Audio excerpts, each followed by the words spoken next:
Stanford University. Okay, let's get back to the Schwarzschild metric. Carl Schwarzschild. I don't know too much about him. He was before my time. But I know his metric. I know his metric really well. It's one of the few equations that I have permanently fixed in my head. So let's write it down, and I want to simplify it a little bit for you by just rescaling the coordinates. Let's write it down first, and I'm going to write it down with the radius variable and the time variable. I'm going to put little primes over them. The primes, the purpose of the primes is just so after I rescale variables, I don't have to put primes in. I want to minimize the number of little symbols that I write down. And so to begin with, I'm going to write the metric in coordinates r prime and t prime. No difference. Same thing as last time, except just a slight change of notation. We'll write that d tau squared, that's the proper time, is equal to 1 minus 2mg, and I'm going to write r prime here. Can everybody see the prime? dt prime squared minus the r prime squared divided by this same thing, 1 minus 2mg over r prime, and then plus r squared times the metric of a unit two-sphere. Two-sphere just means the two-dimensional surface of a sphere. What was it? It was d theta squared plus cosine squared theta d phi squared. Now, first of all, the first simplification I will make is we'll just remember that the Schwarzschild radius, the radius of the horizon, the place where this coefficient function here becomes 0, is at r prime equals 2mg. So 2mg is the Schwarzschild radius. It is the radius of the horizon of the black hole. So let's give it a new name. 2mg is just r Schwarzschild. 2mg is just r Schwarzschild. Okay? And now I simply want to do something very simple. I'm going to redefine or rescale r. I'm going to define r to be r prime divided by r Schwarzschild. Now normally r's have units of length. Okay. When I divide two lengths, I get something which is dimensionless. So now my r, which is not the same r that I used last time, r prime is the r from last time, but now my r is dimensionless, and I can rewrite this like, sorry, we're going to do the same thing with t. We're going to write that t, what are the units of t? Time, right? But if the speed of light is equal to 1, which we're always assuming, c equals 1, then the units of time and the units of length are the same, meters or whatever. Okay, and I also want to turn t into something dimensionless, so I'm going to do the same thing, t prime divided by the same r Schwarzschild. R Schwarzschild is both a distance and a time. If you want to know in what sense it's a time, it's just the time that it takes a light ray to go the distance of one Schwarzschild radius. Okay, so now let's rewrite this metric here. First of all, 1 minus r Schwarzschild over r prime, that's just 1 minus 1 over r. Same thing. R Schwarzschild over r prime, that's just 1 over r. Now, dt prime squared, let's look at that equation for a minute. That's dt squared times r Schwarzschild squared. All right, so that's the first term. Next term, minus Now, the thing in the denominator is exactly the same thing as in the numerator over here. So it's again 1 minus 1 over r. And now we have dr prime squared. R prime is r times r Schwarzschild. So this is just dr squared times again r Schwarzschild squared. And what about the last term here? The last term is plus. This should be prime. This should be r prime squared. R prime, again, is r times r Schwarzschild. So this is, again, r squared d omega squared times, again, r Schwarzschild squared. So the Schwarzschild radius, or the square of it, just factors out from everything. Let's put it on the outside. Put a big bracket around it. And that is d tau squared.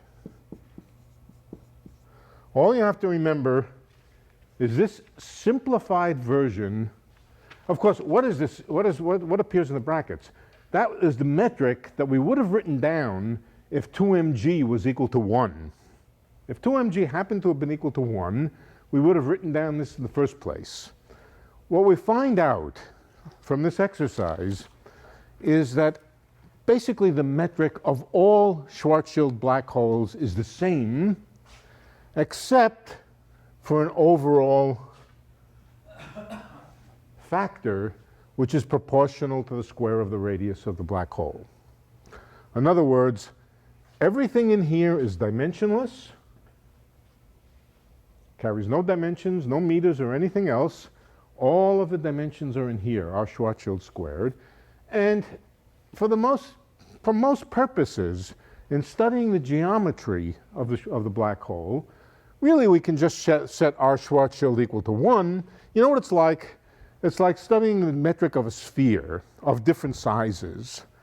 The metric of a sphere of all spheres is the same, except that bigger spheres and smaller spheres, we simply have to multiply by the square of the radius of the sphere. But other than that, all spheres are the same. Well, all Schwarzschild black holes are the same, except for this overall factor here. So from now on, we're going to, at least for the most part tonight, we're going to be just writing this thing down over here. It makes things a little bit easier. Should that last term have a minus sign? Yeah, probably, yes. Good. All right, let's address a question that we haven't asked before. Why does that have a minus sign? If the top didn't? Should the top have a minus sign? Mm-hmm. Say it again? Yes. Should the top also have a minus sign? Yes, it should. Yes. Okay.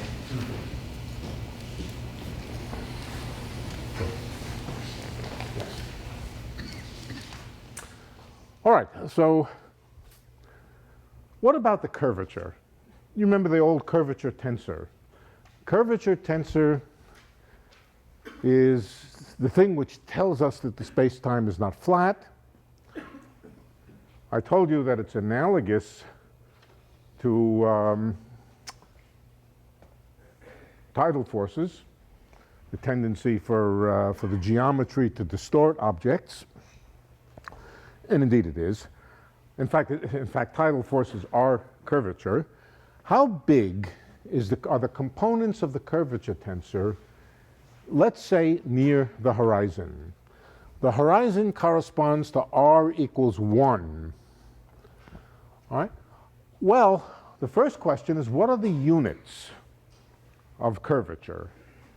So let's just go back. I'm just going to, I realize you probably don't remember the formula for the curvature. I'll just very briefly remind you what it looks like. But the main thing is to read off from it its units. That's all we want. All right, the metric tensor g mu nu, that doesn't carry any dimensions. Normally it's the dx mu, dx nu. These things have length, units of length. And so this is supposed to be the square of some length, the square of some distance. And so g mu nu is a thing that doesn't carry any units at all. It's dimensionless. Now, let's go back. Remember the Christoffel symbols. I'm not going to write the Christoffel symbols in any detail. I'm just going to remind you that they contain derivatives of g with respect to x. They also have g inverses here. But g is dimensionless, and g inverse is dimensionless. So what are the units of a Christoffel symbol? They're 1 over length. G is dimensionless. X carries units of length. And so the Christoffel symbol has units of inverse length. Now, if you remember, if you don't, I'll tell you now, the curvature tensor contains two kinds of terms. It contains derivatives of the Christoffel symbol, and it contains Christoffel symbol squared. Don't try to remember the formula. It's not important. This term will have units of 1 over length squared. If I differentiate the Christoffel symbol, which already has units of 1 over length, then this has units of 1 over length squared. But so does this. If the Christoffel symbol has units of 1 over length, then the square of this Christoffel symbol has units of 1 over length. So the units of curvature, the units of the curvature tensor, usually write it, the square bracket stands for units of. The units of the curvature tensor are 1 over length squared, 1 over meters squared. And now come back. Let's ask, at any given distance, at any given r, in particular, where is the horizon in these units? The horizon in these units is at r equals 1. Let's ask, what is the curvature at r equals 1? At r equals 1, the only quantity in the metric here which has units of length is r Schwarzschild. The only possibility is that the curvature is going to be proportional to the inverse of the Schwarzschild radius squared. The only possible formula that you could possibly get by doing all the derivatives and everything else, since our Schwarzschild is the only thing with any units in here. So the curvature at the horizon, let's call it horizon, is the numerical number in front of it is not important. The curvature at the horizon is approximately equal to 1 over the Schwarzschild radius squared.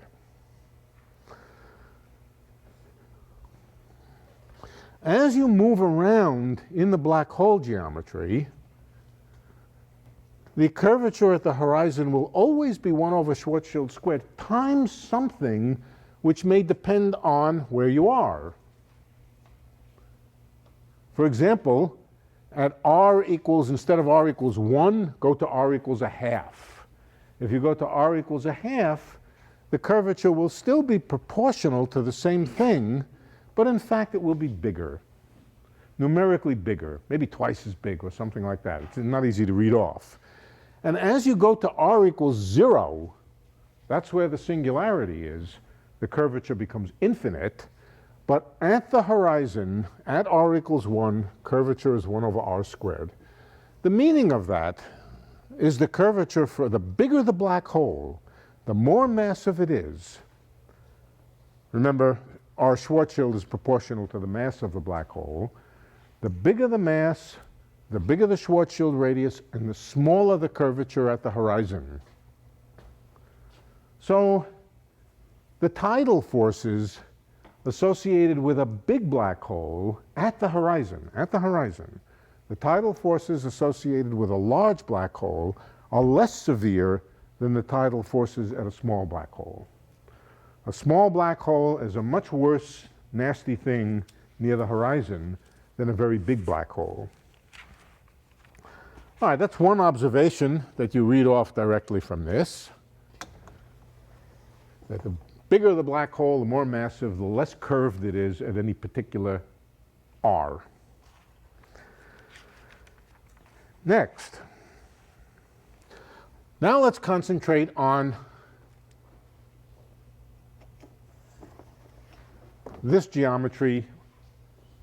Let's throw away this r squared here. It's there, but let's concentrate on a on the geometry of a unit black hole, or a black hole for which you have set 2mg equal to 1. Let's concentrate on that and study that a little bit. Okay, so let's we'll go back to something we talked about last time. We'll go back to something we talked about last time. I more or less outlined for you, but let's do it again. Let's ask I want a new coordinate now. Now, I apologize for the fact that we keep changing coordinates, but that's what relativity is all about, is changing coordinates. Okay, we're going to introduce a new coordinate to replace r. R is going to be replaced. Let's draw the r-axis. And somewhere is r equals 1. Here's r equals 0, and far away is far away from the black hole. R equals 1 is the horizon in these coordinates. All right, it is the horizon. So right over here is the horizon. And I want to invent a new coordinate which is just distance, proper distance from the horizon. Distance measured from the horizon. All right, how do we calculate the distance from the horizon? Let's go back to this formula up here. Remember that d tau squared is proper time. ds squared is proper distance. And these are just equal to minus each other. d tau squared and ds squared are minus each other. Proper distance is the same formula but with plus signs here. And now let's move a little bit away from the horizon, radially outward, and ask, let's take a little differential distance away from the horizon here. No, not a little bit. Let's just take some differential distance over here and ask what the proper distance between these 2 points is. The proper distance between those 2 points is just ds. Now, I'm moving radially outward. Here's my black hole. I'm moving from here radially outward, and I'm asking how much distance that corresponds to. But first of all, I'm moving, not literally moving, I'm just displacing a point without changing the time, first of all. Just comparing 2 points at 2 different distances from the black hole at the same time. So dt from here to here is 0. And furthermore, I'm not changing the angle, I'm just moving radially. So d omega is equal to 0, no change in angle. And that means that ds squared is just equal to dr squared over 1 minus 1 over r. Or ds, the distance between these 2 points, is just dr, little dr, divided by the square root. I took the square root. We can also write this in another way. In fact, we can go right back to here and write it, multiply and divide by little r. This becomes little r minus 1 over r. Little r minus 1 over r, and this is also little r minus 1 over r.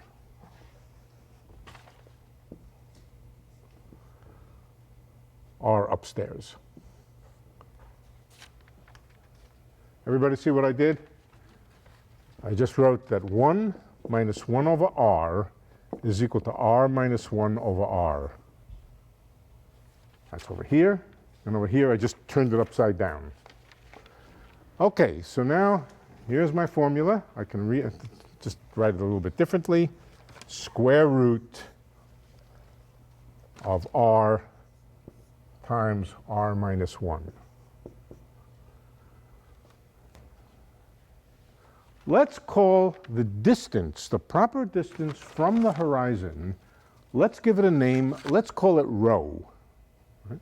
the proper distance from the horizon we'll call rho. That's not r minus 1. R minus 1 is a certain kind of distance, but it's not the proper distance from the horizon. How do we find it? Well, this is the differential displacement in distance in moving a radial distance, dr. Rho, the actual distance from the horizon, is the integral square root of r over r minus 1 dr. From where to where? This is a definite integral. Maybe we should call this prime since it's just an integration variable. Not the same prime as before. Let's just call it r.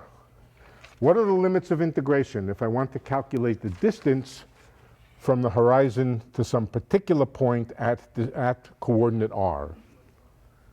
I integrate from the horizon, which is 1, to the point r. I better call this prime if I don't want to abuse mathematical terminology, so I'll call this an integral over dr prime. This is some function of r. We actually count. I'll tell you what we know. You can do the integral. The integral is a doable integral, but I'm not going to do it. But I'll tell you some things about it.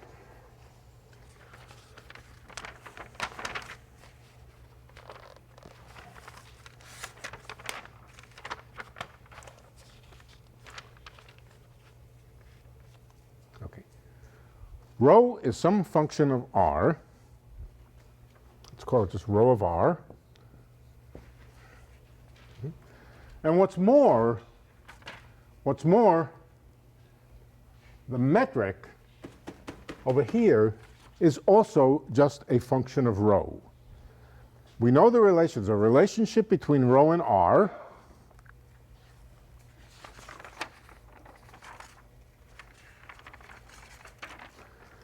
There's a relationship between rho and r, and our favorite function over here, r minus 1 over r, that's also a function of rho.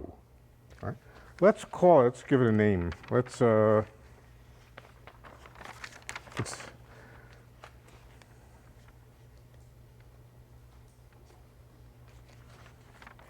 a minute, I'm on the wrong page. Here it is. Let's call it f of rho.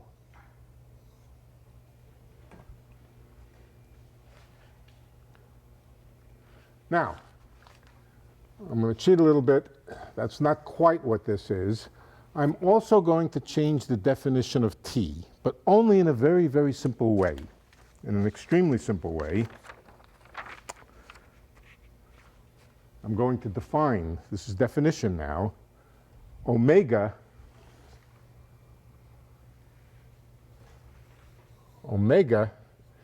is just equal to t, I think it's divided by 2. T divided by 2. No big deal. Just for convenience, I'm going to use a variable which is the time divided by 2. Right? This is a sort of artifact of a particular original definition of time. It might have been nicer if I would have used 2t over 2, or if Schwarzschild would have used t over 2. But here it is. We're stuck with it. Omega is equal to t over 2. And let's write the metric in the form f of rho times rho squared. Now, f of rho times rho squared is just some function. The fact that I wrote it as f of rho times rho squared, no content in that yet. It's just some function of rho squared times dt squared, but dt squared I'm going to replace by d omega squared. dt squared is just 4 d omega squared. So I can absorb that extra factor of 2 right into here. I haven't really done anything. I've just used the fact that r and rho are related. If I know r, then I know rho. If I know rho, then I know r. And so I can rewrite this thing over here as a function of rho. And here I've done it somewhat arbitrarily, dividing it into a rho squared and an f of rho, for reasons that will become clear in a minute. Okay, next, what about this piece over here?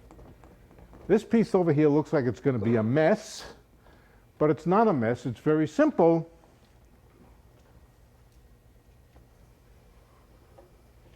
It is just, let's see if we'll see why in a minute. It is just minus d rho squared. Why is it minus d rho squared? The reason is because rho was defined to be proper distance.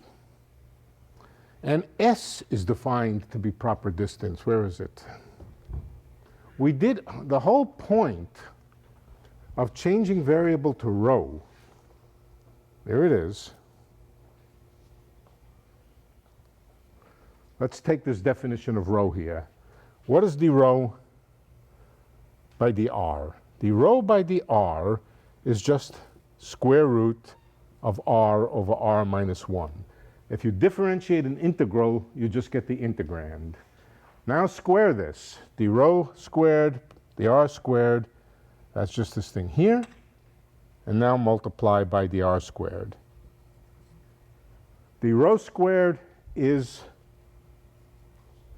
precisely the thing which appears here. That was the whole point of changing variables to rho, so that this term here would just be minus d rho squared. It just measures distance along the radial direction, proper distance. Yeah. When you have f of rho times rho squared, Yeah. are you essentially just defining f to be such that Yeah. the whole term up there looks like that? Yes. Okay. So far, yes. Yes. There's no content, well, I mean, there's never going to be any content into this division, but we'll find that it's a convenience. I think for ds, you want to reverse those signs. Yeah, for ds squared, but, that's true, but I was actually writing d tau squared here. Yes, you're right. But depending on whether we write d tau squared or ds squared. Right.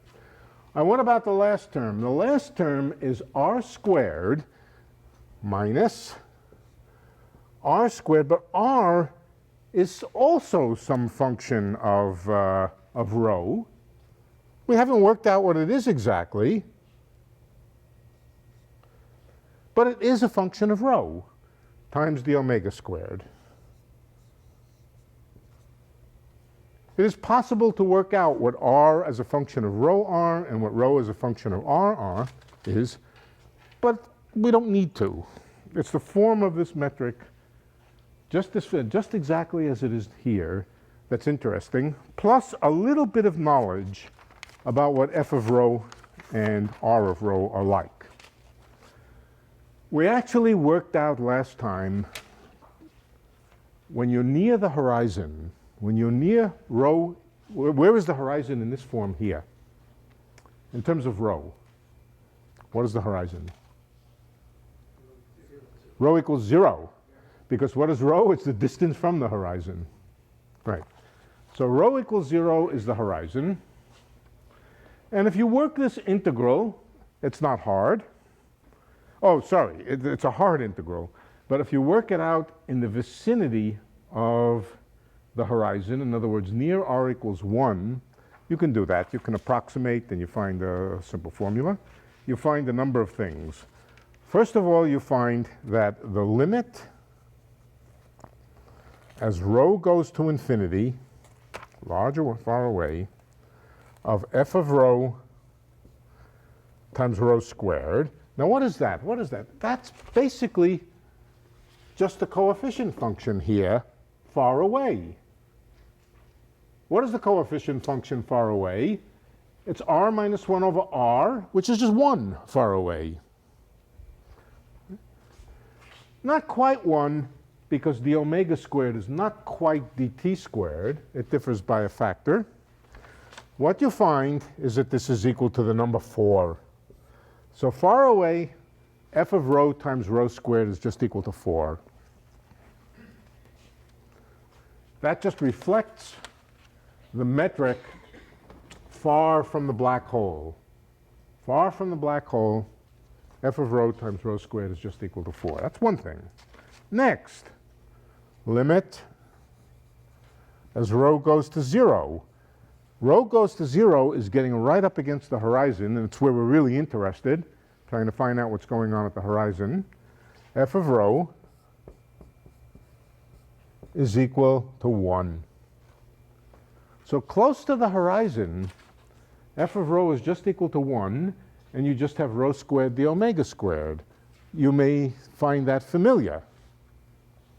Rho squared d omega squared. We've seen that before. So close to the horizon, f of rho is just equal to 1, and we just get rho squared d omega squared. That was the reason, incidentally, for dividing it up in this way. Because close to the horizon, f of rho times rho squared is equal to just rho squared, or f just equal to 1. Now, a little more. Do we know anything else? Yeah, we know that the limit of r of rho near rho equals 0, that we can work out. What is r of rho right at rho equals 0? Rho equals 0 means at the horizon. R equals 1. 1. Right. So it's equal to 1, but we can do a little bit better. We can do a little bit better. It's plus rho squared over 4. These are really all we need to know. I'm not even sure I need to know this rho squared over 4 at the moment. I might use it, I don't remember. But this is basically the properties of everything here. Now, the most important thing is to look at this when rho is small. When rho is small, it's just rho squared d omega squared minus d rho squared. That's exactly flat space in hyperbolic polar coordinates. So let's just review for a minute hyperbolic polar coordinates.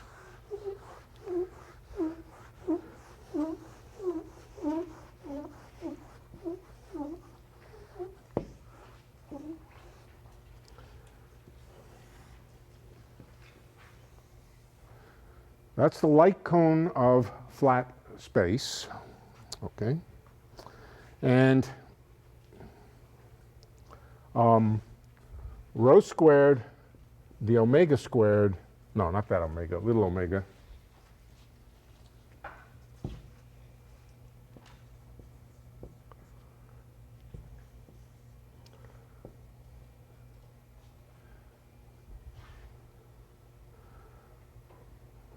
Those are the hyperbolic coordinates, hyperbolic polar coordinates, where rho is constant along hyperboloids. This could be rho equals 1. This could be rho, in other words, all along this trajectory here, this point is 1 unit of rho away from the horizon. The horizon's right at the center, rho equals 0. This is rho equals 2, rho equals 3, rho equals 4, and so forth. And that's just looking at this metric here and noticing that apart from this f of rho, near the horizon, it just has the form of flat space in polar coordinates, hyperbolic polar coordinates. Omega, the lines of constant omega, they look like this. Omega equals 0, omega equals 1, for example, omega equals 2, omega equals 3. Where is omega equals infinity? Omega equals infinity is right along this light cone here. Omega equals infinity. Remember what omega is. Omega is just t over 2. So we've discovered some coordinates in which time is like a hyperbolic angle, and time infinity is just the light cone here. Okay, that's one fact. What now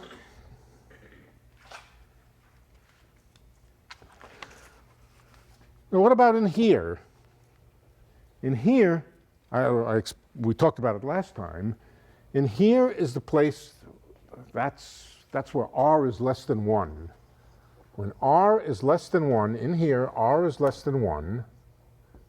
And when r is less than 1, the sign of these two terms interchanges. This one becomes negative, this one becomes positive. In here, rho squared is actually negative, less than 0. In here, rho squared is less than 0. Let's see, can we see that? Yeah. Yeah. When rho squared is positive, r is greater than 1. That means outside the horizon. When rho squared is negative, to get behind the horizon, you want r to be less than 1, and that's rho squared equals negative. Okay, so behind the horizon is in here, rho squared negative. And the lines of constant rho in here look like that. The lines of constant omega, they're still angles. They look like this. Nothing crazy is going on here. Space has not become time. Time has not become space. We've just introduced coordinates which have a funny property that when you go from here to here, what was space-like out here becomes time-like in here. It's a complete coordinate artifact. And yet, there's something interesting about it. Okay. If we go far away, we have to remember that f of rho is not just 1. Right? F of rho is not just 1, and so that means the metric along this omega direction here, that's what this is, f of rho times rho squared, it does differ from flat space. It does differ from flat space, but the differences show up in the way f of rho varies as you move away from the black hole, and the way this thing varies. Close to the black hole, though, this is what the geometry looks like. Now, this was rho equals 0, but r equals 1. What happens as we move up into here? What happens as we move up into here is that r decreases. Rho squared is negative in that region. So as we move into this region, r gets smaller and smaller and smaller. We get 1 plus a negative quantity. And as that negative quantity increases, r gets smaller and smaller. Eventually, we hit the point, the nasty point, where r is equal to 0. That is a nasty point. That is not just a coordinate glitch. R equals 0.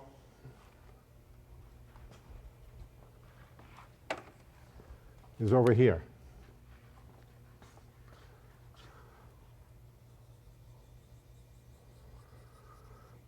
It's a hyperboloid in these coordinates. And if we were to calculate the curvature, it's not too hard to believe. What's happening here? As r goes to 0, the sphere is getting smaller and smaller and smaller. Curvature is getting larger and larger. As we move toward this point here, the curvature becomes bigger and bigger, and in fact becomes infinite on the green line here. This is a true singularity. It's a place of infinite tidal forces, and no, it's basically a place you wouldn't want to be. The problem with it is you can't avoid it. It's not really a place, as we discussed last time. It's not really a place. It's really, in a sense, a time.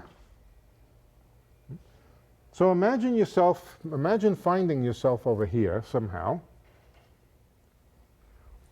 Let's not go there yet. Here's the black hole. Here's an orbiting space station far away. Where is that? That's very far away. It's out here. It's out here. It's at r equals 100,000, 100 or a million. That's way, way out here. And as long as you don't do anything stupid, namely jump off or allow yourself to get sucked in by gravity, you're safe enough out here. Nothing bad will happen to you.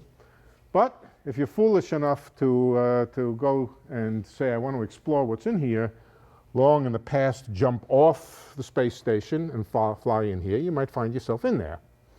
If you find yourself in there, you're cooked. There's no way out. You can't get out.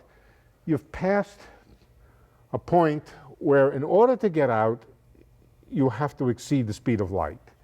The speed of light corresponds to 45-degree lines in this diagram, or light cones. Light cones are 45-degree cones. And so the best you can do in trying to escape is this dotted line here, no matter what you do. And so inevitably, you're going to hit the singularity. Once you're behind there, there's no choice. No matter how hard you try to accelerate from here, unless you can exceed the speed of light, which I assume you cannot, you're going to wind up hitting the singularity. And so you're stuck. Where is the point of no return? The point of no return is right over here. That light cone. What is that light cone? Well, each one of these hyperboloids is a different value of rho. Rho equals 4, rho equals 3, rho equals 2, rho equals 1. What is this one? What is this point right over here? Rho equals 0, right? But rho is equal to 0 all along, well, just imagine a hyperboloid very, very close to here. Essentially all along this line here and this line, rho is equal to 0. Rho equals, let's say rho equals epsilon. Rho equals a tiny, tiny number. Rho equals a tiny number is a hyperboloid very, very close to here. There's something very different about this kind of geometry than ordinary geometry. If I drew ordinary geometry and I said, where is the point r equals 0? Well, we know where that is. That's right over here, right? Where is the point r equals some tiny number? Well, it's not a point. It's a tiny little circle. But that circle gets closer and closer to the center as I make the distance smaller and smaller. Quite different than here. Where is rho equals something tiny? It's this whole hyperboloid here. As rho gets smaller and smaller, it tends to the light cone here, not just to this point. The meaning of that, and what was rho equals 0? Rho equals 0 was the horizon. So the horizon is not just this point at the center. The horizon is all along this line here.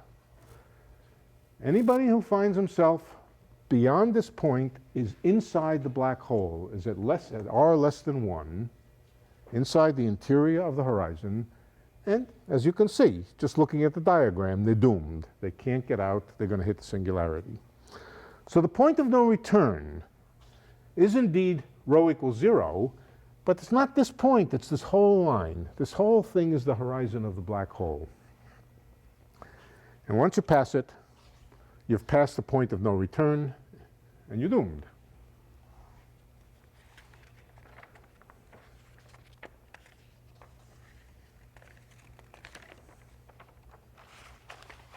Any questions now? That looks like hyperbolas that are... Don't tell my wife. I didn't want to say. Shut down the I video. hope she's not watching. How many calories are in that? Well, what's that? This was last week. These sort of, I guess, horizontally oriented, like bowls, hyperbolas, are those still constant rho? Yes, they are. Right, but they're places where rho squared is negative. They're imaginary values of rho, if you like. They're places where r is less than 1. Rho and r are functionally connected. If you know r, you know rho. If you know rho, you know r. Okay, so these are also lines of constant r. But they're real, they're perfectly good values of r, but they're less than 1. And the red lines are lines of constant t. They don't look like it, but they are. Okay. Okay. These coordinates, the coordinates that I've constructed over here, have a name. They're called Kruskal coordinates. I'll tell you the history. Maybe I should spend 5 minutes telling you the history of black hole physics. When Schwarzschild wrote down the Schwarzschild metric, he didn't know that the horizon was a horizon. As far as he could tell, and Einstein and all the people who studied these things for a while, the r equals 1 was a nasty singular place. They looked at this function and they said, oh dear, this is divergent at r equals 1. Something bad is happening there. And so the conclusion was that the horizon was a bad place. It took... The vertical axis of your diagram, what's the vertical axis? Is that time or is that... It is a time variable, but it's not the same time that occurs up in there. The time that occurs up there is the one which evolves along here. So whose reference frame does these axes correspond to? It's a reference frame of an infalling observer, as opposed to somebody who stays outside the black hole. Somebody who stays outside the black hole lives on one of these hyperboloids.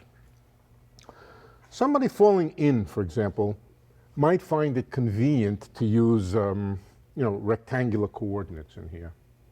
Right, so that's a good question, but right. So as I said, the history was at first people did not realize that that the horizon was a smooth, non-singular, ordinary place. It was sometime in the 1950s that a friend of mine, David Finkelstein, wrote down what were essentially coordinates of this type. Not exactly these coordinates, but coordinates of these type, and realized that the horizon was a point of no return and not itself a significantly dangerous place. The coordinates that he used, he invented himself, but they had been previously invented by Arthur Eddington, and they're known as Finkelstein or Eddington-Finkelstein coordinates. They're not exactly these. Somewhat later, a few years later, a gentleman by the name of Kruskal, who was not a relativity expert at all. He was a plasma physicist, but very good at equations and very good at changing coordinates. This was his thing. He loved to change coordinates. So somebody showed him this thing. He changed the coordinates and changed the coordinates, and eventually found these coordinates that I've indicated, where the metric has this nice form, and where the picture looks exactly like this. These are called Kruskal coordinates. Kruskal.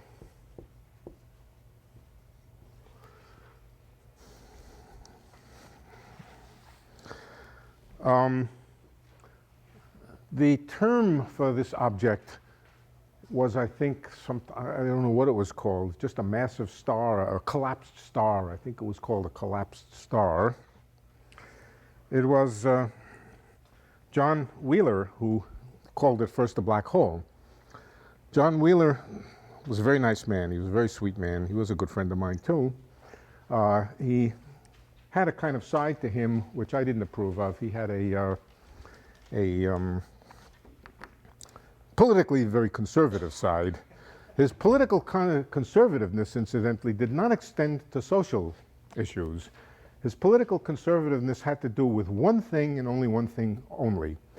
He was afraid of the Soviet Union having nuclear weapons. So he was very anti-Soviet Union, and especially anti-Soviet expansionism. And so he had this very strong politically conservative side to him, and we would argue about it, but not so much me, but some of my friends. And he was a very thoughtful and gentle and nice person. Did not have a socially conservative side to him. In fact, I remember once we were sitting in a cafe in Valparaiso, Chile, And John, he was about 85 years old, my wife, him, and he was sitting around, and he started to look very agitated. And I said, "What's the matter, John? Don't you feel well?" And he said, "No, he wants to get up and take a walk." I said, "What are you, okay, you want me to take a walk?" "No, I'm going to take a walk myself." And I said, "What are you going to do, John?" He said, "I'm going to check out the bikinis." So he was not a social conservative. And in fact, when he wrote a paper, his first paper on Schwarzschild metrics, he coined the term black hole. The result of this is he had big trouble with the physical review. The physical review did not want to publish it. And the reason, I knew there was a problem. This was before my time, actually, but nevertheless, well, not quite. But I knew there had been a problem. I didn't know what it was. I thought it was just the physical review being its conservative self. But no, they were hyper-conservative. They thought that the term black hole was obscene. And so they refused to publish it at first. He fought and he fought and he fought with them. Eventually won, but then just to get back with it at them, his next paper was called "Black Holes Have No Hair." And it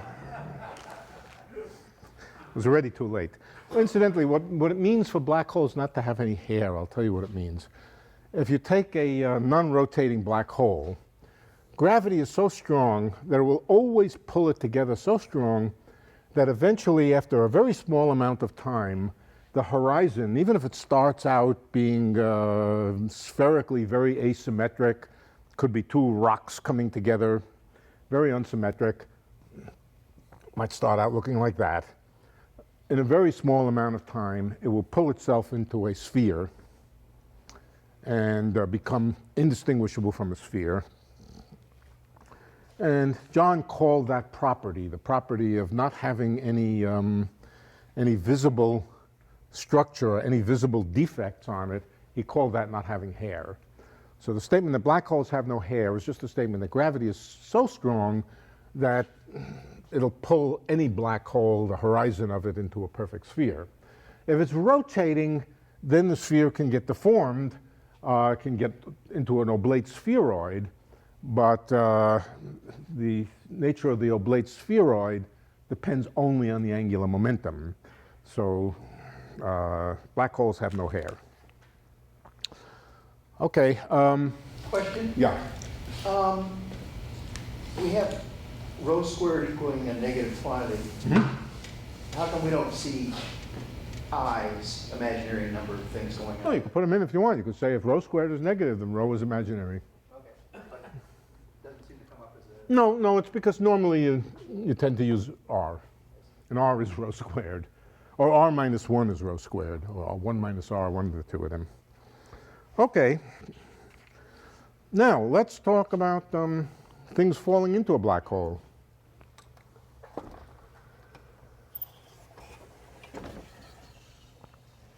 A thing falling into a black hole. Incidentally, you might ask, what about the other half of this diagram down here?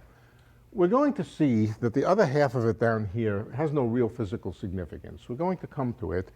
For the moment, we're mainly interested in this upper right-hand part. Where is the exterior of the black hole? The exterior of the black hole is out here. The interior of the horizon is in here.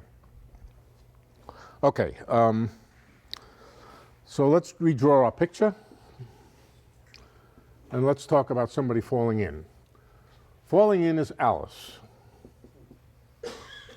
Alice falls in, and let's redraw some lines on here.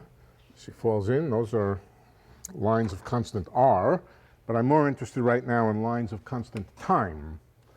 So here's the lines of constant time.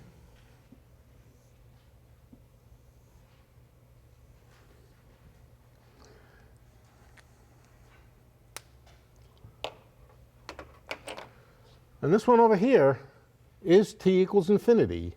In other words, the horizon is t equals infinity. Very strange, but this place that you thought was a place, the horizon, really also has the character of being a time, and it's time t equals infinity, or omega equals infinity. Strictly speaking, it's omega equals infinity, but omega and t are closely connected. And so if you look at this diagram, you can see that when Alice falls in, she doesn't pass the horizon until t equals infinity. That's the sense in which a infalling object never passes the horizon. It does pass the horizon. Here it is. She went sailing right through, encountered nothing crazy there, but it's just a strange set of coordinates that says that this is t equals 0, t equals infinity. So, you might say it doesn't really mean anything to anybody, the fact that Alice never gets in. But on the other hand, here's Bob out here, and Bob is watching. Bob is watching Alice. Let's put him in a little closer.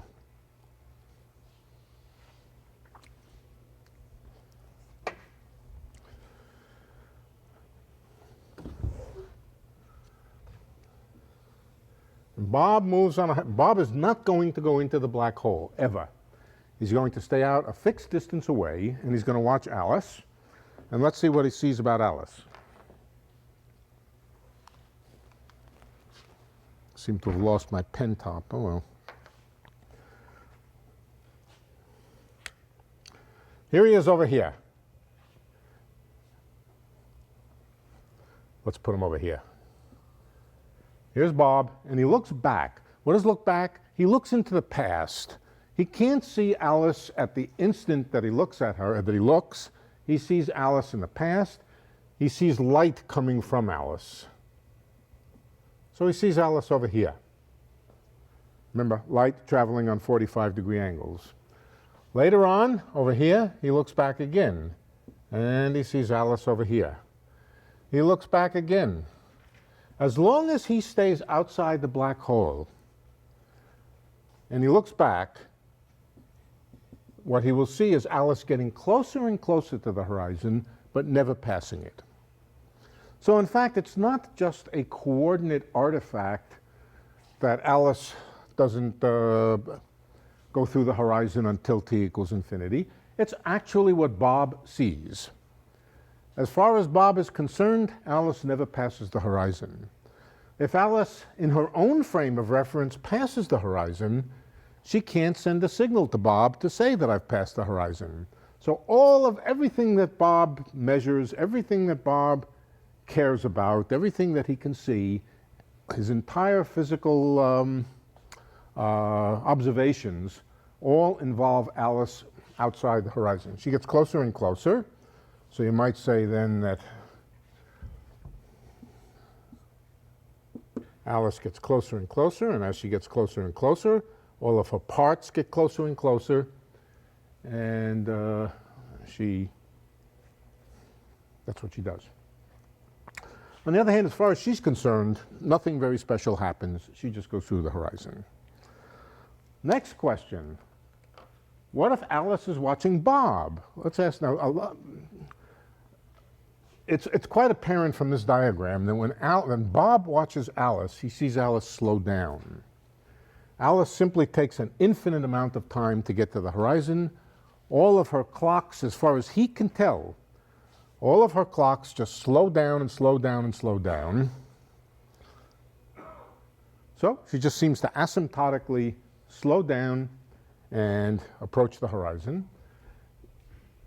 People generally tend to think that that must mean that if Alice is watching Bob, she sees Bob speed up. But that's not the case. She does not see Bob speed up. Here's Alice over here, and she looks back at Bob, and she doesn't see anything very special. Oh, let's put in the singularity over here. The singularity is here. That means Alice is terminated. Alice is terminated at that point. No more Alice beyond this point. Probably before she gets to that point, she's terminated, but mathematically, she's terminated over here. So she looks back, let's say from this vantage point over here, and she sees Bob. Hi, Bob. Or Bob says hello to her. Okay. Now, a little later, she looks back, and she sees Bob again. In fact, she passes the horizon over here. Bob can no longer see her. Bob can never see her beyond this point. There's no point on Bob's trajectory here where when Bob looks back, he can see Alice. But Alice has absolutely no problem seeing Bob. So Alice sees Bob, and moreover, there's nothing that would make you think that she sees Bob speed up, and she doesn't. What does happen is there's a last point on Bob's trajectory that Alice can ever see. Alice cannot see Bob past this point. Why not? Because she's dead, that's why. Okay?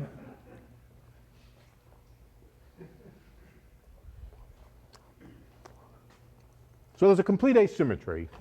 Bob sees Alice slow down, sees her flatten out like a pancake. Takes infinite time for her to get anywhere. Alice looks back and sees nothing special about, yeah. So geometrically, is there some special point between the two where it looks like where she sees Bob is way in the past, right? Before Yeah. Bob is seeing her going to the horizon. Everybody sees everybody else in the past. Right. But I mean, is there a juncture where the geometry is such that it's a special point where, Nothing special. so according to this diagram, she's never going to see Bob while he's seeing her go across the horizon.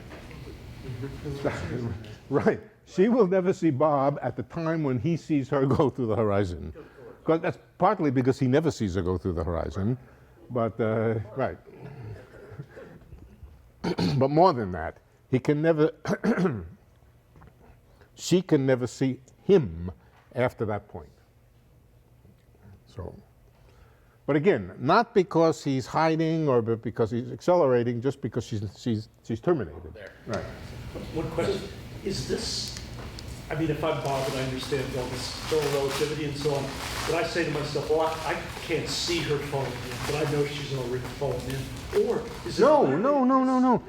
There's no sense in which she has fallen in. He looks and she has not It's fallen not in. just a matter of what he sees, it's actually in his reference frame, she doesn't ever fall. I don't know if you see the distinction. So can he go back and get her? Before she falls in, can he go back and get her and bring her back out? No. Why not? Well, once you pass here, No. Well, so the question would be, what happens if there was someone following Alice in? What do they see? what happens if somebody's following Alice? Okay, good. Let's draw somebody following Alice. Here's somebody following Alice. That person following Alice, incidentally, I've drawn Alice as if she was moving. No, this is Alice over here. Sorry, not that. Here's somebody following Alice, right? Sees nothing special. Sees Alice over here, sees Alice over here, sees Alice over here, sees Alice over here. Nothing particular. Likewise, Alice watching, who is this fellow? Charlie? That's Charlie. Alice watching Charlie sees nothing special.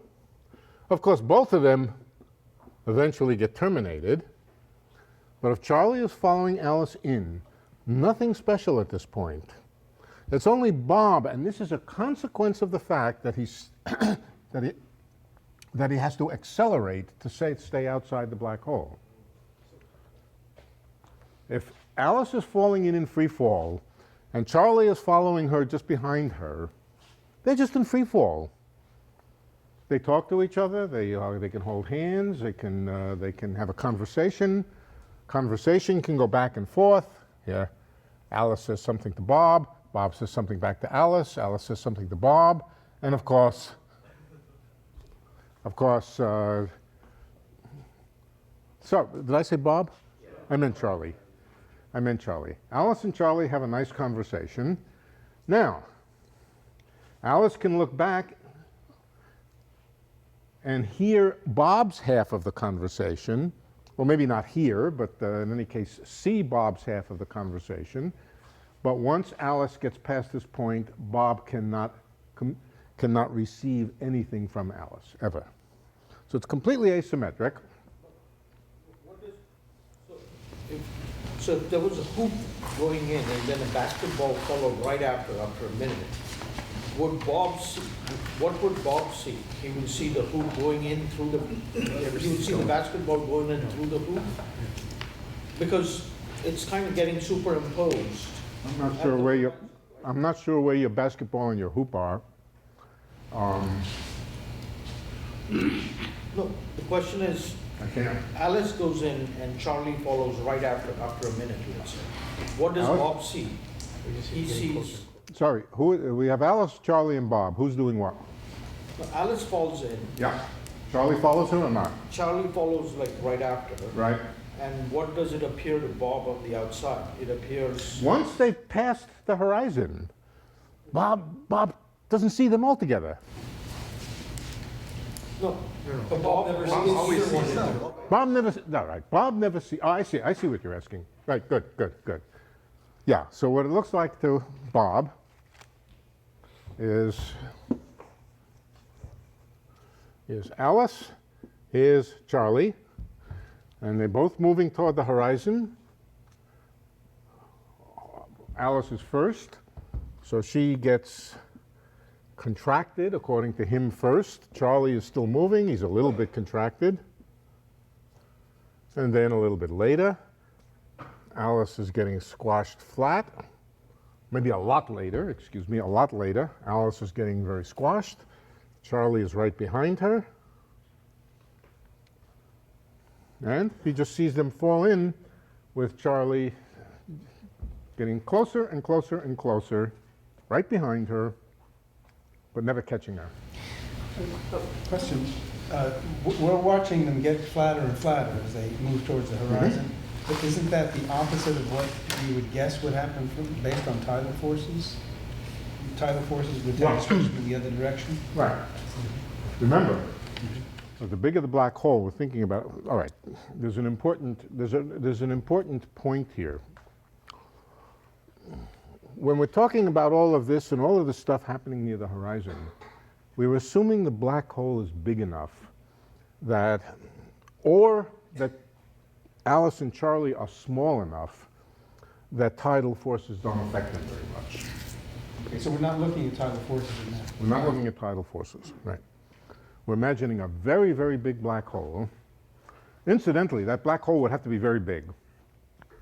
If you took a solar mass black hole, which has a Schwarzschild radius of about 1 kilometer, it has incredibly fierce tidal forces at the horizon.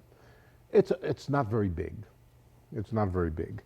You would get squeezed through like toothpaste at the horizon. But if you were to take a black hole as big as the one at the center of the galaxy, the tidal forces at the horizon would be pretty weak. If you took one which is as big as any that are known anywhere in the universe, 10 to the 9th solar masses, then an ordinary person would be small enough that they would not experience serious trouble due to tidal forces. That's what we're thinking about here. Right. You're perfectly right. The tidal forces would have the elongating effect. Yeah. Question, from the perspective of Charlie. Well, that, of course, is a real effect as far as Alice and Charlie are. Tidal forces, they're not deceived about. They feel them. This effect, they don't feel. Their meter sticks get squashed. Their clocks get slowed down, including their internal clocks. Their biology does exactly what's necessary for them to not experience anything at this, yeah. Yeah, I was looking at, from Charlie's perspective, he's following Alice going to the black hole, maybe 100 feet away or whatever, and they're communicating. Will Charlie ever see Alice go across the event horizon? Yeah. Even though he's outside the event horizon? Yeah. Well, okay, let's look at it. No. Let's, here's where you've got to draw a picture. Every question like this, draw a picture. Here's Alice going through, here's Charlie going through. Charlie is going to look at Alice. You're asking me about Charlie looking at Alice, right? Right, he looks at her here, sees her here. Looks at her here, sees her here. Looks at her here, sees her here. When does he see her pass the horizon? At exactly the same time that he passes the horizon. He sees her pass the horizon just as he passes the horizon. He looks back, okay? After he has passed the horizon, he looks back and he sees that she's inside. But if they don't both go through at the same time? Well, if they go through at the same time, they go through at the same time. No, not at the same time. Not at the same time, yeah. Here they're not at the same, they're not going through at the same time. But of course, remember that Charlie sees Alice in the past, in his past. So Charlie Charlie visually sees her past the horizon. There's no signpost at the horizon. But if he happens to know by calculation and by being a physicist or whatever it is, if he happens to know exactly when she's going to pass the horizon, he will see her at that point at the time and at the point when he passes the horizon. So taking that and extrapolating out, if you have like a million people separated by light years falling into the black hole, they will all, from their perspective, see each other under the event horizon at the same time. Yeah. That's odd. Now, Charlie is over here. He's watching Alice. But now he decides at the very last minute, no, I don't want to follow Alice. I'm going to accelerate my way out of this black hole. And so he accelerates and stays out of the black hole. Then as he looks back, again, he never gets to see Alice cross the horizon. From this point over here, he sees her getting close to the horizon, but if he changes his mind at this point and accelerates himself out of the black hole, then he will not see Alice cross the horizon. It's only if he crosses the horizon himself that he gets to see Alice cross the horizon. Well, of course, so let's say Alice has gone through from her perspective. And from her perspective, Charlie is still outside. Okay? So she sees him out there. Yeah, she does.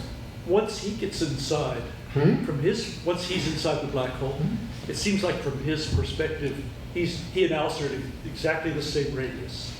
Exactly the same what? Radius, because they went through the horizon at the same point, at the same time. Well, Alice doesn't see Bob go through the horizon at the same time she does. She sees Bob go through the horizon when she's over here. But then once he's through, from his perspective, they are both at the same radius, right? But from hers, they're not. She's, well, closer. It's, the diagram says it all. The diagram says it all. If, really. Can I suggest, as you were saying, he's looking at the past. Okay, so when he sees her, he's not looking at her present, he's just looking in the past, same as everything that we look at is always in the past. Right. It's always on the light cone. Right. We never see anything at the same instant that we look. What does the free fall path actually look like on What this is- diagram? You drew a curvy once and It looks almost like a straight line. Pretty much, approximately. Not exactly, but approximately. Pretty much. Well, what if they fall through at the same point?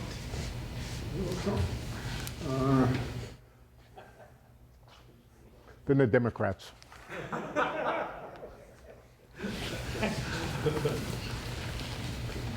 Look, Quantum mechanics apparently can unify, or string theory can unify quantum mechanics and general relativity. Can it be used to examine that R less than 1 sector? tough, hard. That is a very, very current question, which is being debated like mad at the present time. And let's put it this way: it is very subtle and very hard. I have a question. Everything depends on. Question? Yeah. Could you discuss Alice's clock? What happens to Alice's clock as she goes in? Yeah, here's Alice's clock. Goes tick, tick, tick, tick, tick, tick, tick, tick, tick. And how about her velocity, or does that have any meaning? What's that? What about her velocity in the time of travel? In her own reference frame, her velocity is constant. And in this picture, she pretty much moves with, in her own reference frame with constant velocity. And if you measure off proper time, it'll just look like this. She's practically, yeah. This is practically flat space-time, at least near the horizon. If you don't get too near the singularity, what goes on here is pretty much close to flat space-time. So let's keep her away from the singularity. That's a little too bad. But as she falls through here, with pretty much free fall, her clock just ticks off time.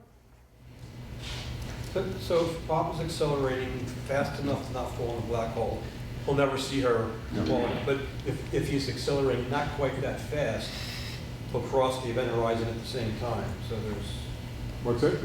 suppose Bob is accelerating, how would that be described in that? Here is Bob is accelerating. But no, not that fast. He's trying to get away, but he doesn't have quite enough bump. Then he falls through. Then he falls. He might wind up falling through over here. Right.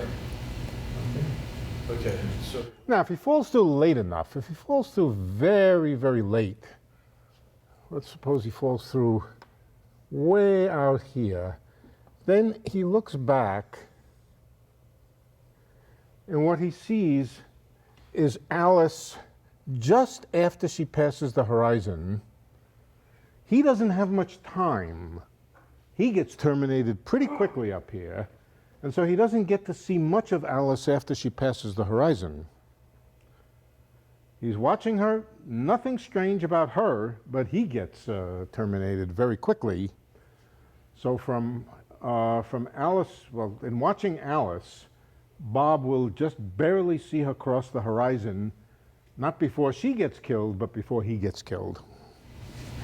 So that means that if you're trying to accelerate to get out of a black hole, you can't quite get there, you hit the singularity sooner rather than later. No, It gets killed right away. No. You have to remember that the distances and times on this diagram have to be, yeah. Okay, so that's. Everything is assuming that nothing can cause the speed of light, right? Nothing what? Nothing can cause the speed of light. Yeah, nothing can exceed the speed of light. So far, there is absolutely no credible evidence of anything crossing the light. No credible evidence of what? Anything crossing the speed of light. There's nothing, no evidence of anything crossing the speed of light. The media sometimes. I sometimes read in media that there's some evidence of something crossing the speed of light. In Italy, for example. In Italy, yeah, that happened. That does happen in Italy. Yeah, we've been through this. We've spent time discussing the Italian laws of physics. It's worse in southern Italy than in northern Italy, but as soon as you cross the French, the Alps, or going through the Mont Blanc tunnel. Well, you don't go through the Mont Blanc tunnel anymore, but. That's one more question. Mm-hmm. Suppose Alice and Bob are together, they have a quote, a synchronized clock, whatever that means. And Alice goes and gets very, very close to the event horizon and circles back out. Well, if Alice makes a sudden change in her motion, it's not even clear what it means to say that their clocks are synchronized. Agreed. So if they're in the same place and they say it's 12 o'clock, let's say. Okay. And then Alice says, I'm going to take a dive. Look, you can think of a zillion questions to ask, but draw the diagram, and answer the question. You've got the tools now to answer the question yourself. I showed you how to answer a few questions, and the diagram is all you really need. Okay, if there are no other urgent questions, yes, well, okay, there are urgent questions. If Bob manages to... You gotta speak up because I'm deaf as a stone. I'm sorry. If Bob manages to accelerate on his original path, and I'm still not clear about what he actually sees with Alice, does he see her for an infinity of time? Sorry, if he does or doesn't accelerate? He does accelerate. He does not. He does. He does accelerate. He doesn't cross the event horizon. He doesn't cross the event horizon. But she does. And she does. So what I'm trying to understand is whether or not he actually sees her for an infinite amount of time. Because if that's so, then yeah. she never dies, right? And so from his perspective, and that's from his perspective, he sees her for an infinite amount of time, but he sees her slow down. He sees her slow down. He will see a finite number of heartbeats. But her reality then is different from his reality. Yes.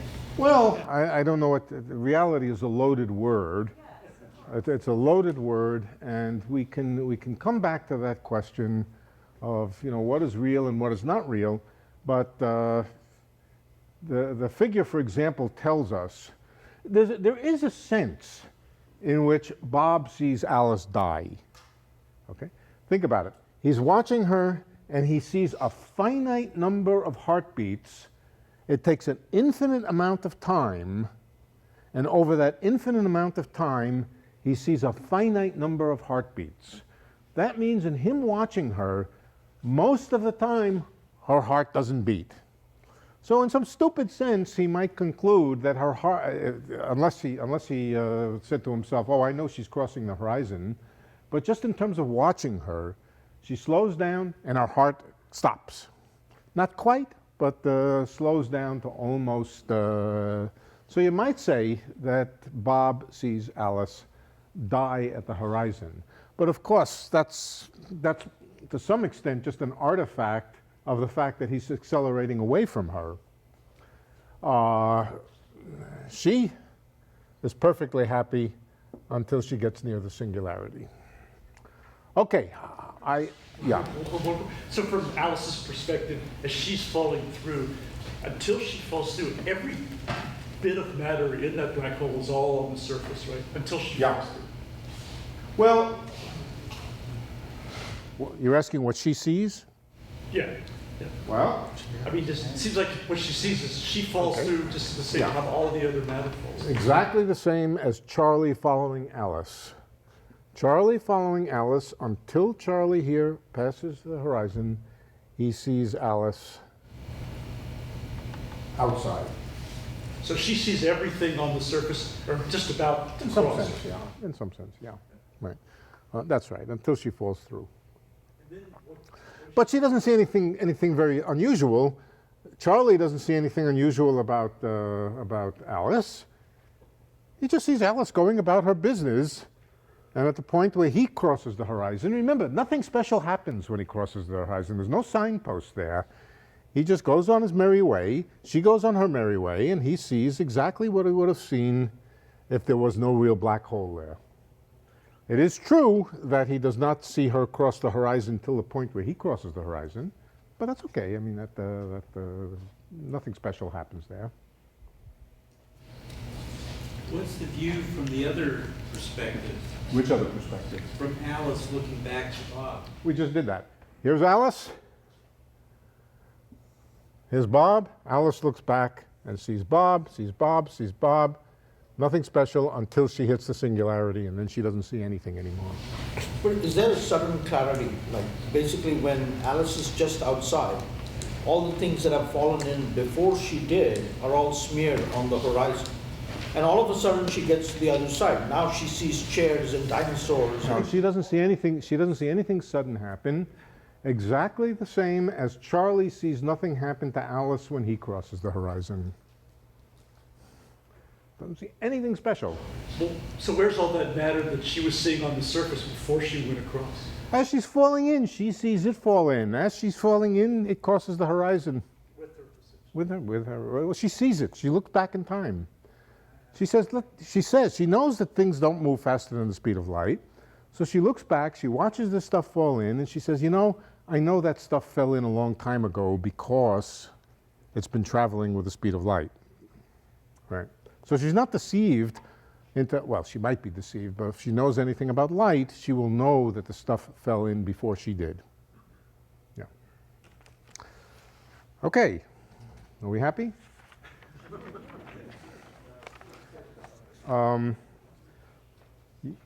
You have the tool to answer any question about this. If you want to know who sees what, just draw the lines and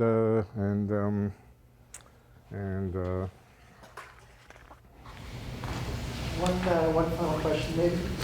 Are you aware of any either movies or fiction that deals with this stuff in sort of a scientifically realistic way?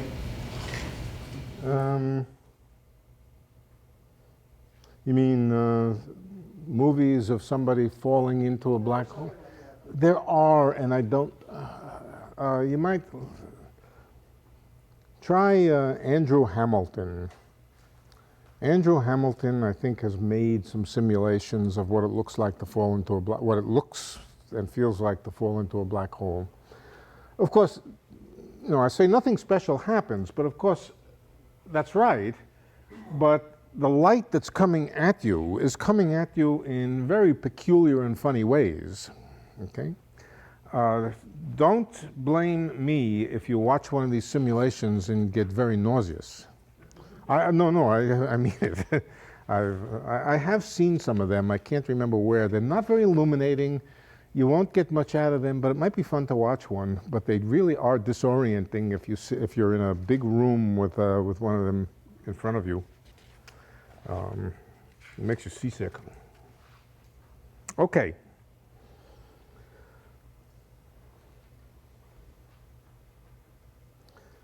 Let's move on, or should we maybe?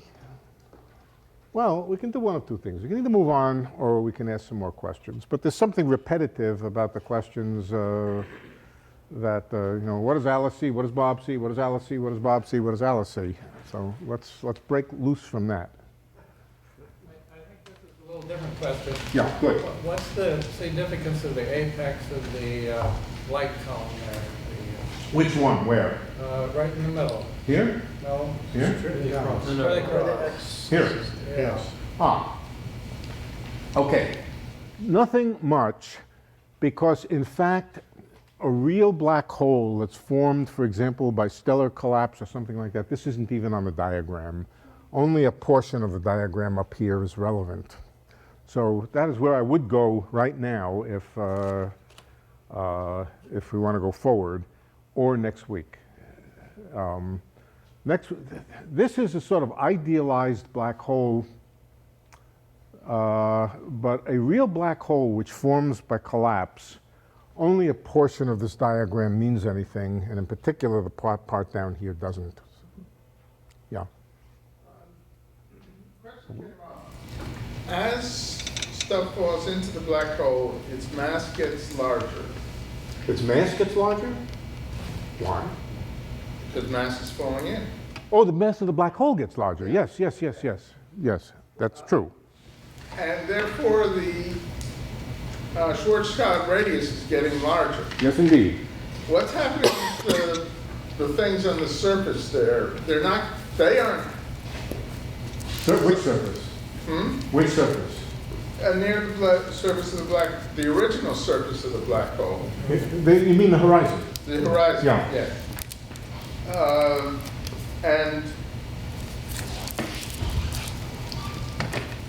is it coming out when it gets bigger? Do they move out, sort of? The pictures that I drew here were appropriate for Alice's and Bob's who are much lighter than the black hole and don't have that much the black hole doesn't react very strongly to them. If you were to take, for example, another heavy mass and drop it in and really follow it, what you would see is at first the horizon would bulge out, sort of be attracted by the other object, and then they would merge and form one horizon. Then, because black holes have no hair, it would pull itself together into a sphere, but the sphere would be slightly larger. And we can calculate how much larger if we know how much mass was added. Remember, the radius is 2mg. Sorry, 2mg. So if we add some energy in the form of mass, then the radius responds in an appropriate way. The Schwarzschild radius responds in an appropriate way. Yeah. There was a recent NASA picture about the center of the Milky Way galaxy absorbing some adjacent matter, but it didn't take infinite amount of time for us to see flashes and so forth. No. The light that you see from a black hole is not coming from the horizon. It's coming from all sorts of stuff, hot stuff that's circulating around the horizon. And that's heated up by, remember, for example, that at a certain distance around, you can have photons or light just moving around on circles.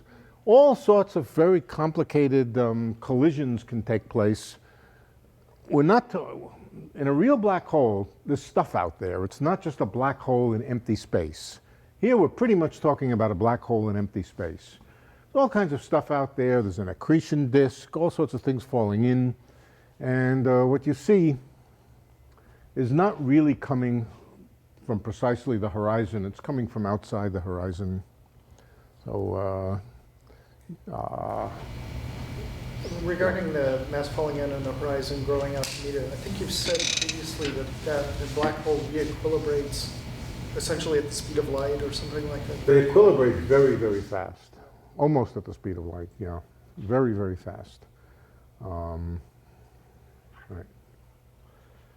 The time that it would take if you made two solar mass black holes collide so that they formed a sort of dumbbell at first like that, the time that it would take for it to equilibrate is not much longer than the light transit time across it, which is a very small fraction of a second.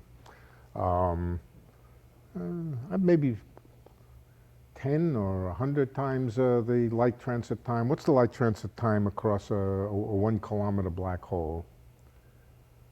Well, light travels at 3 times 10 to the 8 meters, so 3 times 10 to the 5 kilometers per second. Let's say 10 to the 5 kilometers per second.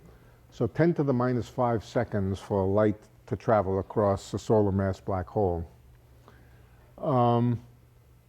Maybe 10 to the minus 3 seconds, millisecond or something like that, for this great big massive object to equilibrate to the point where it's the shiniest, most perfect sphere that you can imagine. If you had two very massive black holes starting to merge together, each black hole will not appreciably, I don't believe, affect the shape of the event horizon of the other one. Oh, so, well, no, of course it will. Yeah. As they come together, the event horizon will look like that. And then it'll look like that. Well, you know what I mean. Peanut shaped. And then almost spherical, but not quite. And then spherical. All within about 10 to the minus 3 seconds. Right, but if it's very, very massive, it could take years or longer for the merger to occur. Transit time of light is, if the separation is... Transit time, okay. If you make the black hole big enough, you can make the transit time across it anything you like. But the biggest black hole that's known, I think, is something like about 10 to the 9th solar masses. I remember that would take about 20 minutes, I think, for light to cross it. So 20 minutes for it to equilibrate. My question before was really, Bob is looking at something between the original, not the big massive object falling in, but something that it had been falling in and is currently between where the original horizon is and the new horizon, or somehow like, or can it not happen like that?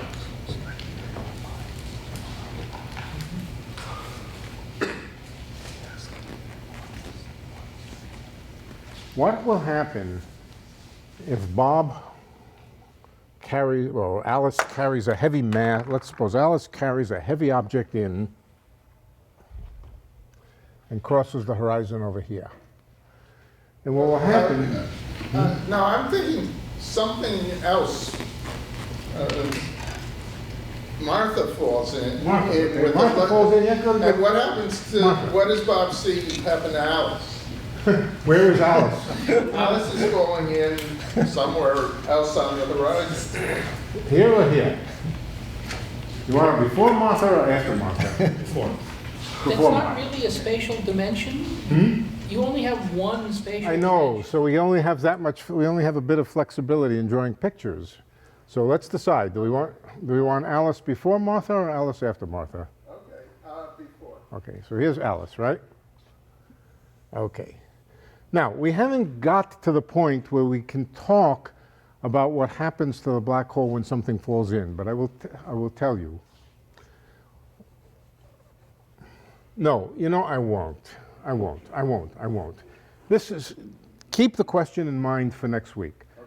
Next week, we're going to talk exactly about how black holes are formed, how their horizons form, and if you throw in more material, how the horizon responds, and we will get there. We will get there, and I'll show you. It's surprising. It's different than you expect, but all very logical. Let's come back to it. How does this diagram change as a function of RS, as a function of the Schwarzschild? This gets bigger. So the light cones. This diagram over here. Yeah. Oh, I see. Okay. Well, remember what we did was we scaled out our Schwarzschild. The diagram doesn't change, but the meaning of distances on the diagram changes. The diagram stays exactly the same, but the proper distance, let's say, between this point and this point is proportional to the Schwarzschild radius. So the diagram is exactly the same.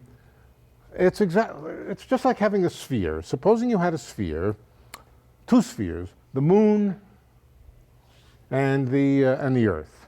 Well, I can draw them both exactly the same way. They look like spheres. Does the picture change when I go from moon to Earth? No, if I have scaled the radius of the Earth or moon out of the problem. What is true, though, is the same diagram. That distance on the moon might be 100 miles. On the Earth, the same angular distance would be, how much was it? About four times bigger, right? Yeah, so on the Earth it would be 400 miles. Same thing is true here. If we had a black hole of a 1 kilometer radius black hole, then this distance here might be, let's say, half a kilometer. On the other hand, we would draw exactly the same picture for a huge 10 to the 9th solar mass, a monster black hole. And then instead of being 0.5 kilometers, it might be 0.5 times 10 to the 9th kilometers. But the diagram would be exactly the same, just the meaning of distances, the actual number of meters, the number of meter sticks connecting those 2 points would depend on the Schwarzschild radius. Just exactly the same as if we took the moon and the Earth, drew exactly the same picture. A sphere is a sphere is a sphere. But then remember that distances between points will scale as the radius of the sphere. Does anything change if Bob's orbiting the black hole? No, not much. No, very little. It becomes a much more complicated problem to be quantitative about exactly what he sees, but no, nothing really changes, no. Yeah. When you have an Earth, something like that, then and you fall in it, then gravity goes to zero because the mass is outside of you. You have a distribution of mass. No. I understand what you're asking. No. The distribution of mass is not on the horizon. Mm-hmm. Yeah, it's not on the horizon. It's not on the horizon. Yeah. No. And so that the gravity then would go to zero, essentially inside the black hole, and similarly to the Earth. Inside the horizon? Yeah. No. No, the time when gravity goes to zero inside an object is if you have a shell of mass and you're inside the shell. Yeah.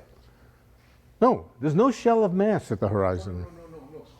In a solid Earth, where you have many shells, inside each shell it goes to zero, but then of course you have other shells inside, so the gravitational force as you fall to the center of the Earth goes to zero.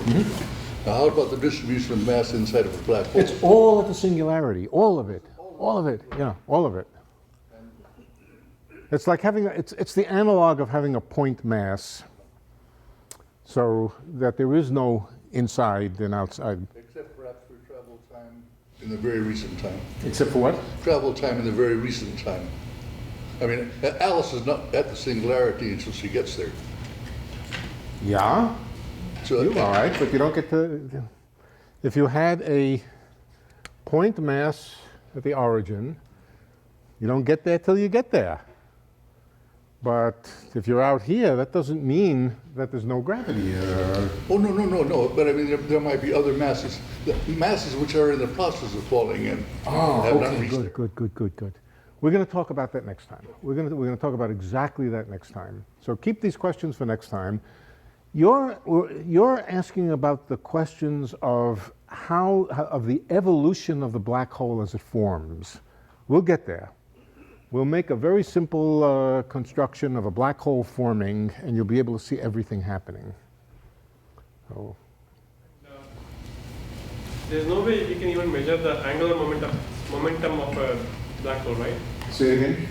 Is there any concept called like angular momentum of a black hole? What about angular momentum of a black hole? I mean, you said, I suppose you somewhere you said that if it is rotating fast, then the thing, instead of the horizon being spherical, it can be elliptical. Now, can we actually sense that? I mean, If a black hole is rotating, its shape is deformed. Yeah, and you can see it from the outside of the black hole. does gravity changes because it's rotating? I mean, Yes, gravity changes. Gravity changes because it's rotating, and the whole geometry changes. The whole geometry changes, and if we have time, the rotating black hole is much more complicated than that, and it sort of drags space around with it. Maybe I'll talk. We'll discuss it a little bit, but. Are you talking about a rotating singularity? We're talking about material with angular momentum coming together and forming a black hole. Okay, it doesn't lose its angular momentum, and the angular momentum is permanently there. And the effect of the angular momentum is to deform the black hole exactly like the angular momentum of the Earth deforms the surface of the Earth. Makes it into an oblate. I think it's an oblate spheroid. Yeah. When you say rho depends or is a function of r, are you saying that space away near a big source of gravity is contracted? No, it's just the bigger the r, the smaller the rho. In other words, The bigger the r, the smaller the rho? No. Why do you say that? It's an inverse function, isn't it? It's a function, but But are we saying that then that the presence of a big source of gravity contracts the space around it? In effect, is that what we are saying? if you like, yeah. Yeah. Yeah. In a sense, that's right. One more question, going back to Bob and Alice. From Bob's point of view, Alice's time has stopped. Is it right to say that? From Alice's point of view. Well, of course, it depends on. So the first statement is true, right? Let's qualify. No, it's not true, but it's coming to almost zero, isn't it? It's dilating down to no time. No. Yes, but let's It's approaching no time. From I'm having Alice's, trouble getting past the horizon. the question really was, from Alice's point of view, what is space coming to an end for Bob? No, we draw it again. We draw it again. Here's Alice going through. Here's Bob out here. Stays outside. From Alice's point of view, she sees Bob. Nothing special, Bob.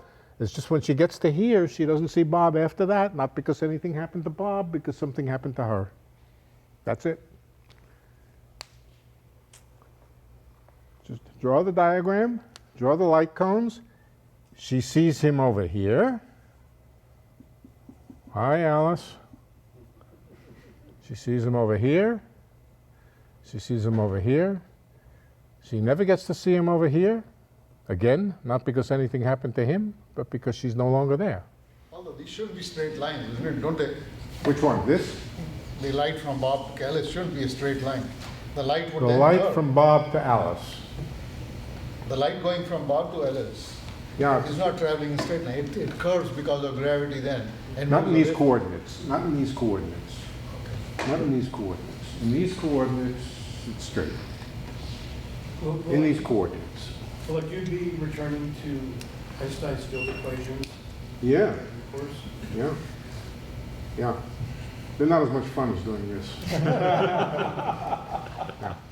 But of course you have to do them. That's the other side of the coin. Given a geometry and given a solution to Einstein's equations, it's kind of fun to analyze it and to think what people see who are in it and so forth.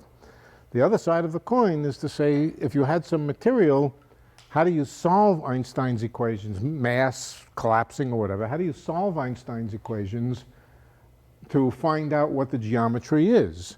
That's usually a less pleasant exercise. Yeah, except in some very special cases, and we'll do the special cases. So what happens to the event horizon for an evaporating black hole? Does it simply just go to zero, approach the singularity, or? Goes to zero.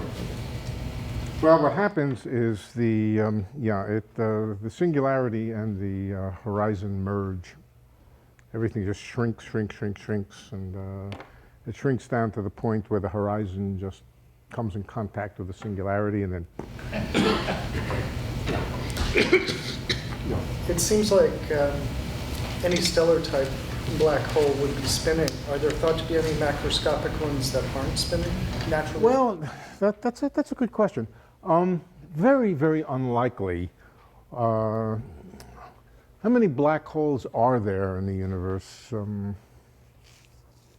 Well, there's 10 to the 22 stars altogether. 10 to the 11th galaxies. I don't know. I actually don't know how many black holes there are. But it's somewhere between 10 to the 11th and 10 to the 22. Let's say 10 to the 15th or something like that.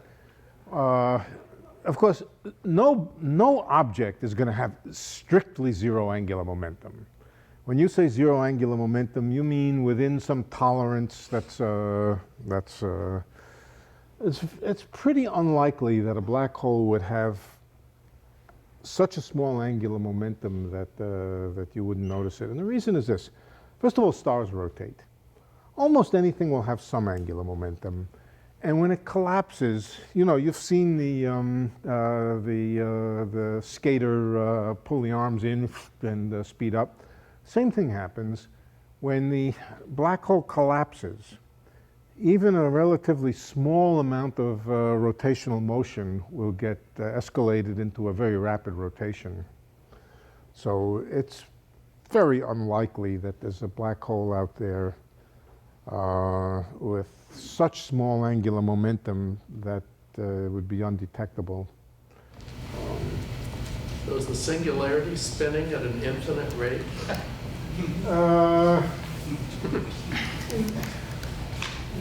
The singularity of a rotating black hole is different than we've drawn here. The singularity of a rotating black hole is a different thing. So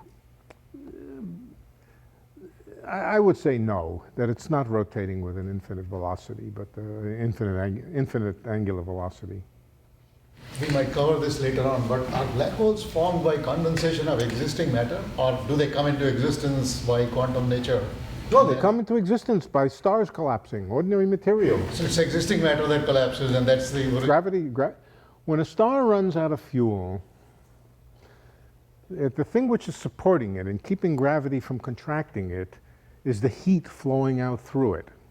The heat flowing out through it is created in the interior of the star by burning hydrogen or helium or whatever it is.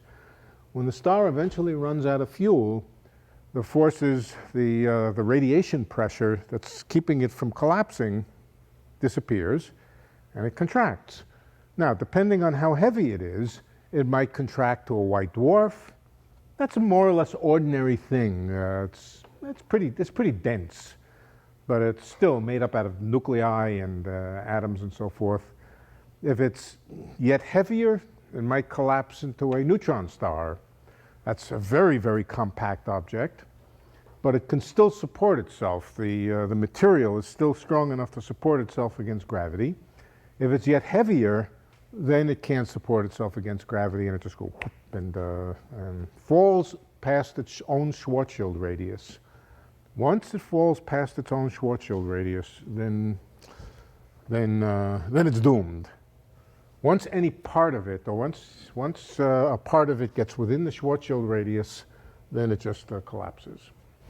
I have a question. I've heard speculation about the existence of micro black holes. Speculation. What's the theory for how they form? There is none. Okay. Wouldn't it be great if they were there, though? Because the reason it would be great if they were there, depending on their size, the time scale for the evaporation of a black hole is very, very long, extremely long.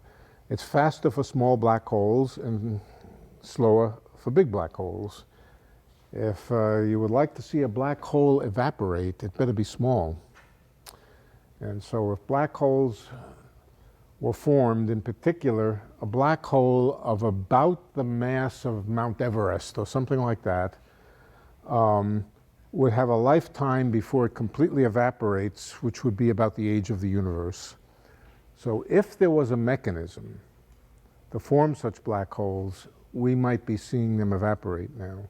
Now, it's very hard to imagine, given a mass the size of Mount Everest, there's simply not enough mass there to cause it to contract and collapse. The whole Earth will not form a black hole. The Earth is not heavy enough to do very much of anything when it cools down.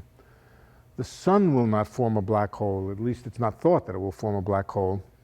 It's thought that it will form a white dwarf. So what would be the mechanism for creating these things? You could imagine very violent things happening in the early universe which would smash stuff together. So it wouldn't be there are two things that you could think of that could help create a black hole. One is making a thing so massive that it contracts under its own weight, that it collapses under its own weight. The other is just motion, velocity. Velocity can replace gravity and slam stuff together. And if there was enough violent, what we want to say, contracting stuff, it could form a black hole, even though it wasn't massive enough to do it on its own. So could you form one in a particle accelerator? I mean, conceivably.